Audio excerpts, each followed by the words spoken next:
नमस्कार मंडळी. Big boss मराठीचं हे 6वं पर्व चांगलंच गाजतंय. डे वन पासून बिग बॉसच्या घरामध्ये भांडण तंटे राडे पाहायला मिळाले आणि त्यानंतर प्रत्येक आठवड्याला येऊन भाऊच्या धक्क्यावरती रितेश देशमुख स्पर्धकांची शाळा घेतात. बिग बॉसच्या या पर्वामध्ये सुरुवातीला एकूण 17 सदस्य सहभागी झाले. त्यानंतर कार्यक्रमाच्या मध्यावरती राखी सावंत आणि इतर 3 वाईल्ड कार्ड सदस्य आले. वाईल्ड कार्ड सदस्यांनी हा गेम पलटण्याचा नक्कीच प्रयत्न केला.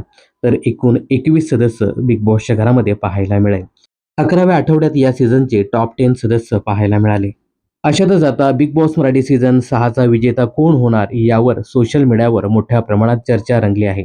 अशातच बिग बॉसच्या घरामध्ये या आठवड्यात फॅमिली वीक सुरू झाला आहे. घरातील सदस्याचे कुटुंबीय या सदस्यांना येऊन भेटताना दिसत आहेत. त्यांचा खेळ त्यांना समजून सांगताना दिसत आहेत.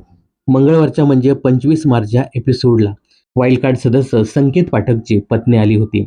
संकेत पाठकच्या पत्नीने संकेत पाठकला तू कसा गेम खेळतोस, कसा खेळायला पाहिजे हे सांगितलं आणि जाता जाता बिग बॉस मराठी सीझन 6च्या ग्रँड फिनेलेची तारीख देखील सांगितली आहे.